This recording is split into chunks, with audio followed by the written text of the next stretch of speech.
everybody. Kay Crystal Griffith here for another edition of Emotions, Wisdom, and Your Body. For all of 2021, we are delving a little bit deeper into all these emotions that we tend to feel. There's 27 primary now. Did you know that? That's a lot of emotions.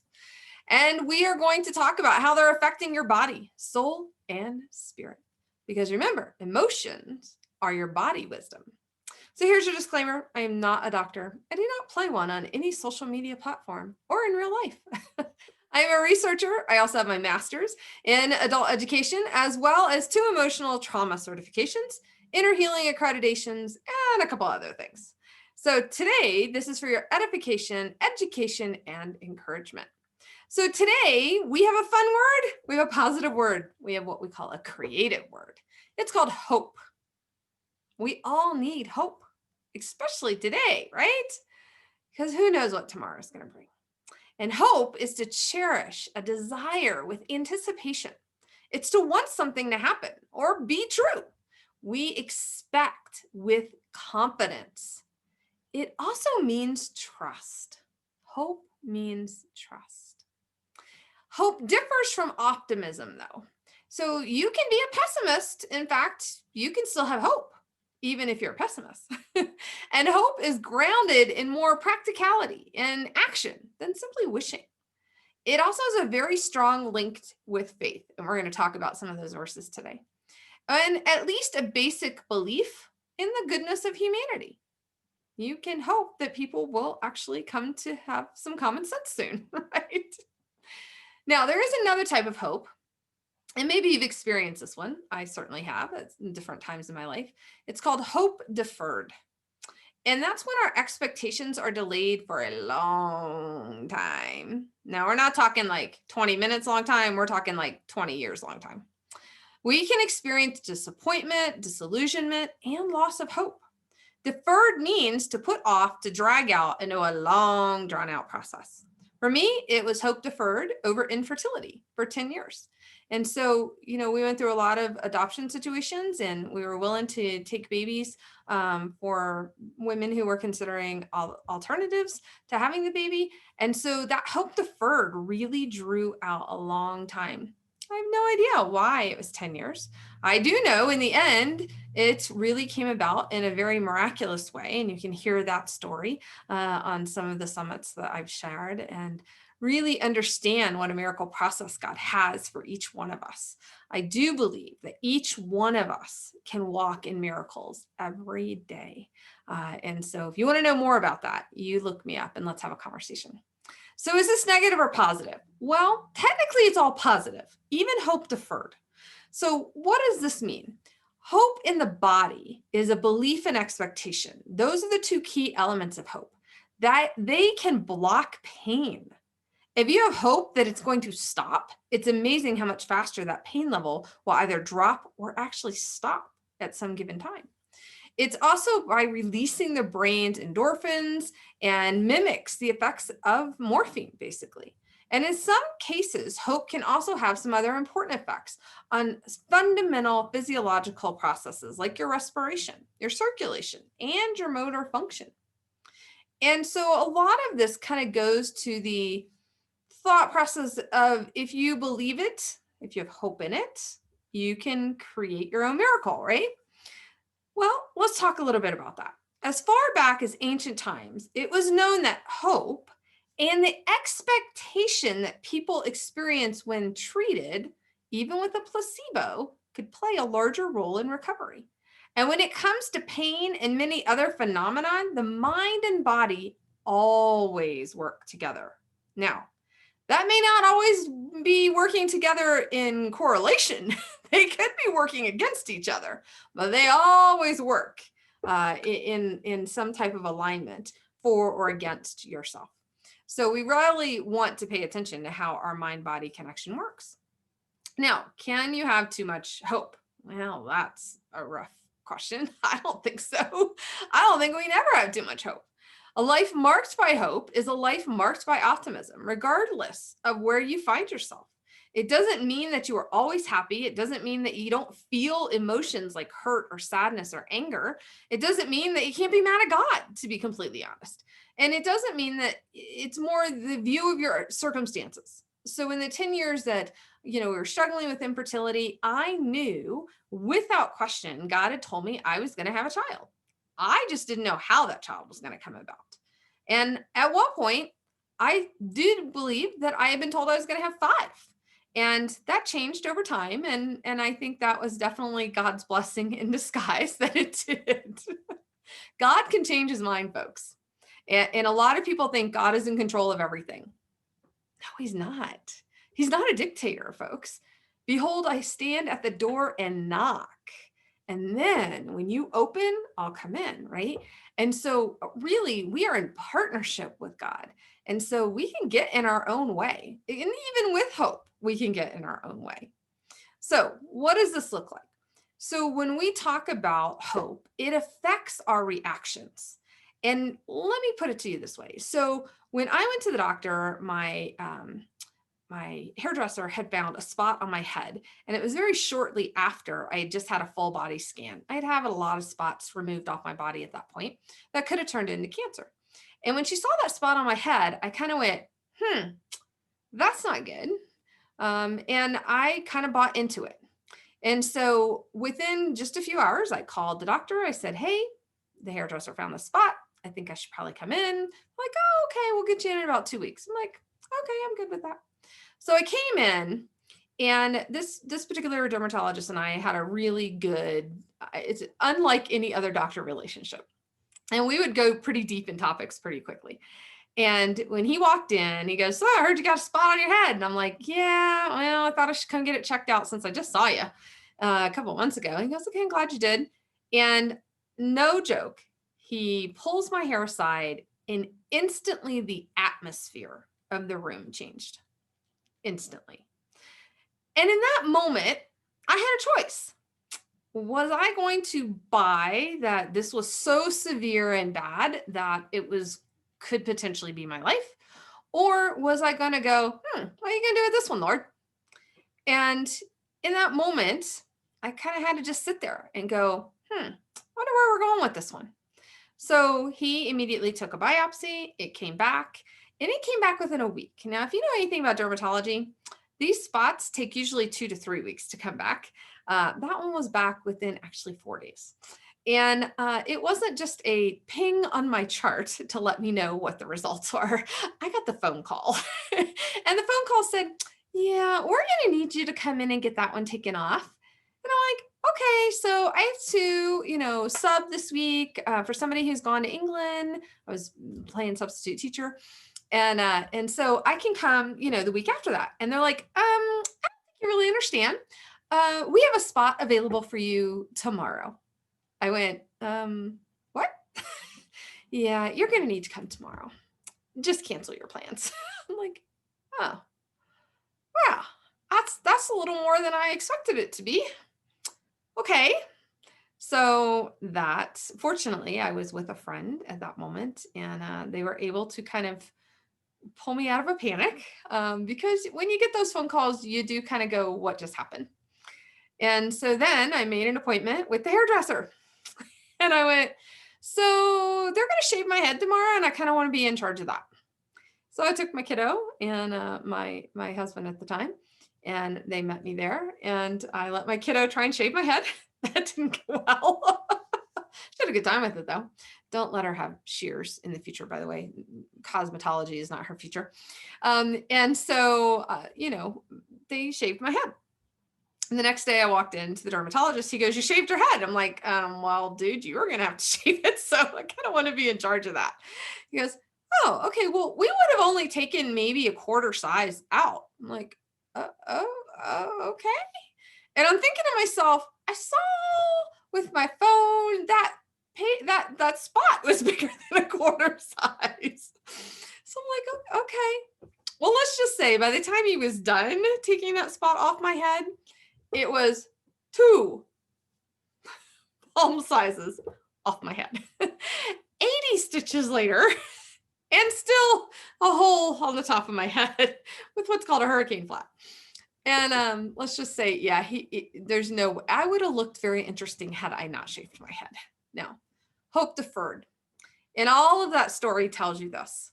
In the middle of all of that, where was my hope? What was going on? How did that happen? And why? And so sometimes when you go through serious illnesses, you have a lot of questions, and that is okay. It really, I'm going to be the first one to tell you, there were nights that I cried myself to sleep, and all I could cry was I had no hair. Now, I'm not a vain person. And can you tell I keep it pretty short now? I had long hair at that point. And it really wasn't about my hair. It was about the fact that I had to shave my head. And that's all I could get out emotionally in that moment was I had no hair. And it was riddled with many, many emotions with those cries at night. And so when we have these serious illnesses, we really want to have that idea of what the numbers are, right? So we hear this illness. Okay, so give me my stats. What does that mean? Well, 30% are healed, or 90% are healed, or there's a 2% likelihood that you might not make it. So we always want the stats, somehow thinking that the stats are going to save us. They don't save us, okay? But the point is, this one particular lady in a story, she had pancreatic cancer, okay? And if you know anything about that particular cancer, it is less than a 5% survival rate, okay? And she said, well, here's your hope. How do you know I'm not in the 5%? That is that first initial 8 seconds that you hear a diagnosis, and you have to make sure you make a choice. Are you partnering with hope? Are you partnering with death? Because that's what it comes down to, folks. Things come in life or death, blessing or cursing. And so in that moment, she went, nope, I think I'm going to partner with life. And she was willing to be in the 5%, and she's going to make sure that she was. So what about false hope then? I mean, there was a 95% chance this lady was not going to make it, right? So let's not give false hope, right? But a lot of hope's power really depends on it being tethered to reality. For example, my reality, I knew that melanoma, and that's what it was. Melanoma is not going to kill me. Might make me have short hair for the rest of my life just because it's easier to see my scalp now. But I wasn't going to die from that. And God even confirmed several things that week after, when I actually was working with several inner healing clients that week as well, about why I had it. And it was so crystal clear why I had it. And once I understood that, I was like, oh yeah, we'll never have that again, because I'm not going to position myself to receive that one again, right? And so why was that woman with the 95%? You're not going to make it. And 5%, you could make it, right? Why was she willing to take that chance on the 95 versus the 5? Why was she willing to say, you know what? I'm in the 5%. And that's what that's what it's going to be. That's what it's going to look like, because of hope. The hope that she knew. So let's talk about hope deferred for a second. When hope is crushed, the heart is crushed. Hope deferred can lead to depression, anxiety, and actual physical sickness. I wasn't ever physically sick from being infertile for 10 years, but there was a longing in my heart to say, Lord, when is this going to happen? I'm not getting any younger. And let me tell you, being an older mom at 34, there's a reason that people have their children in their 20s. That's all I'm going to say. There's more energy. And when we wait for a good thing for so long, that desire, that expectation, it can turn to hopelessness. It can really spiritually dry you up into a desert season to go, God, where were you? I want you to ask him that about whatever you feel hope deferred in right now. I want you to ask God, where is he in your hope deferred season? He's there, right smack in the middle of it. And if he's not carrying you across the desert, he may be dragging you across the desert to try and get you out of there faster. Sometimes it's about us learning a lesson. Sometimes it's about us learning what it looks like to be content in whatever situations we're in. And I'm not being flippant to whatever situation that you may be walking through. I don't have your answers. I know God does. I know that he's there with you. I know that he has a solution for your hope deferred. And the question is, how do we marry all of those together? How do they converge so that you're talking to him and you're able to listen and hear from him about what to do in the season that you're in? So how do we develop hope muscles? Because it really is a muscle. And really be able to tap into it no matter what our times are, good or bad. And so here are some 4 ideas. 1, seek inspiration. Hope comes from a dependence on something greater than yourself, your higher power, God.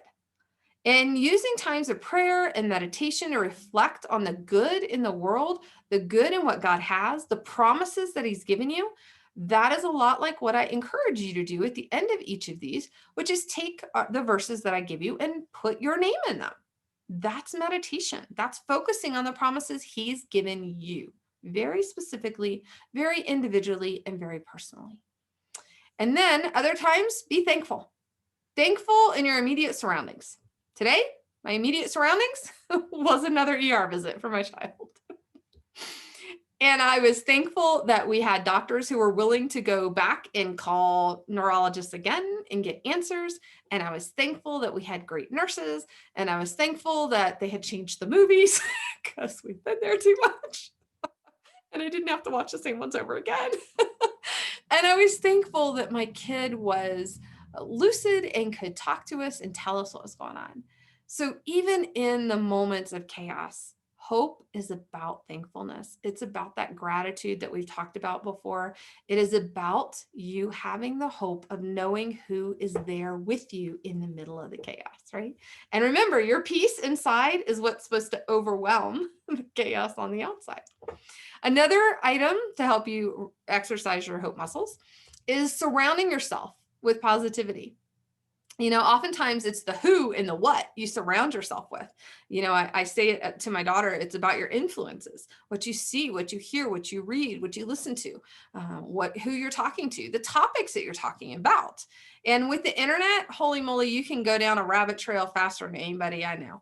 And so it's super important that we are paying attention to what I call the gates of getting to you and into you and through you. And so we need to have guards at the gates to make sure that we're being influenced by the right things. And so you want that to be positive, not negative, right? And purposely distracting yourself from the negativity. So, last year, there's a lot of news. Even right now, there's a lot of news. And, I personally, this past week with one of the major events that was going on, had a lot of people ask me, well, did you watch blah, blah, blah? And I'm like, you know what? I did not have the need to do that today. And they're like, oh, but it's going to change the whole world. I'm like, you know what? God's still on the throne. And I know he's going to see us through this. And that's where my hope lies. I know who's on the throne. It doesn't matter who's on what they think is the throne down here. It's who's on the throne up there. All right. Our last one is, well, actually 2, sorry. Get involved in your community. Tap into hope by serving others. I know with everything going on with quarantine and stuff like that, you can't just go serve at like a food bank or something like that, unless your food bank is allowing that now. But how could you still serve others? Picking up somebody's groceries for them and just dropping them at their door would be huge, especially in a community that you live in and you've got some older people. Another one was we were going into my daughter's school for a meeting. I was like, come on, Katie, we're going to go buy them some treats. And we just went to the grocery store and we bought, of course, all individually wrapped items and did not take them out of the boxes and took them and dropped off 2 or 3 bags worth of goodies for all the teachers that are in the schools. We're at home learning right now, but their teachers are still there. Man, they're crushing it. They're just amazing, gifted, life-giving people. And just, if you have not said thank you to a teacher today, please find one to say thank you to, because between them and really the medical staff, they need pay raises. Like seriously, our first responders, our medical, our teachers, there is no excuse for athletes getting paid what they do and our teachers and our first responders not. So there's my soapbox. All right. The last one is celebrate. by creating a rhythm and a mood of celebration. You can train your mind and your heart to recognize the good in your life. So like, for example, this week, my daughter started her first college class, which was super exciting. She also had something else happen that was super exciting for her. And so we went out to dinner and had a good time, and we celebrated those milestones in her life because we do need to celebrate those and celebrate each other, and it not be about, oh, but my time hasn't come. That is the hope deferred past the point of hope, right? That's the depressive thought of woe is me and the victim mentality. And we need to not be in that. We need to be celebrating each other, because holy moly, we all need a win, right? And let's celebrate each other's wins and participate in that celebration to honor each other and respect what they've done and the work that they've put in and how it's happened for them. And your time is coming. I promise you, your time is coming. There's not a question in my mind. Need help with that? Ping me for that one too. All right, here's your wisdom verses, guys. The Bible mentions hope 180 times in the Bible. Hope, H-O-P-E, hope, 180 times. Hebrews 11:1, you probably know this one by heart. Now faith is the confidence of what we hope for and the assurance of what we do not see. Ephesians 1:18, I pray that the eyes of your heart may be enlightened in order that you may know the hope to which he has called you, the riches of his glorious inheritance in his holy people. Hebrews 10:23, let us hold unswervingly, yeah, that's a word and a half, okay, to the hope that we profess, for he who promised is faithful. I actually did practice that word a couple of times, but it's just not coming out now. And Hebrews 11:11, and by faith, even Sarah, who was past the childbearing age, was enabled to bear children. Why? Because she remained hopeful, faithful. And honestly, she held God to his promise. And God said, oh, you're going to bear a son. You are going to have, the seeds scattered on like sands. And how would that have happened had Sarah not gotten pregnant, right? So Isaiah 40:31, and those who hope in the Lord will renew their strength. They will soar on wings like eagles, and they will run and not grow weary. They will walk and not faint. And so, the Lord gave me a little revelation about this. And I know I might be going a little long today, so you guys bear with me. We're almost done. So Isaiah 40:31 talks about they will soar on wings like eagles. And the Lord showed me that passage, if you really think about eagles and hawks, and we live in the Rockies and they are a dime a dozen, part of us taking Katie to school when she was in school was how many could we count along the way sitting on the light post? And they were all different. I think we have like 10 or 15 different species of maybe species isn't the right word. I'm so not the animal person, but different types of the hawks and the birds, and they're just beautiful. And so, he was showing me how they catch the wind current.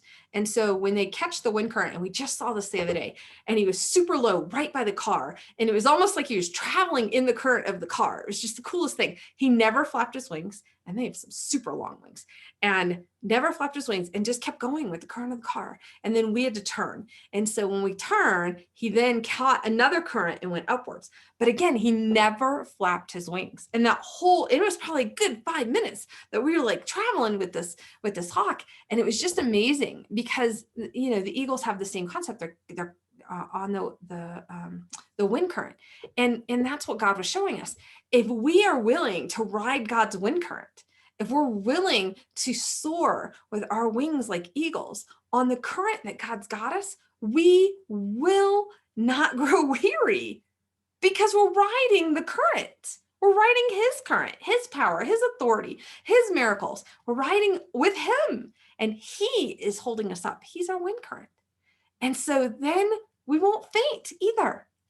That was pretty powerful revelation to me. So every time now that I see one of these hawks, or I see one of and we do have eagles here as well.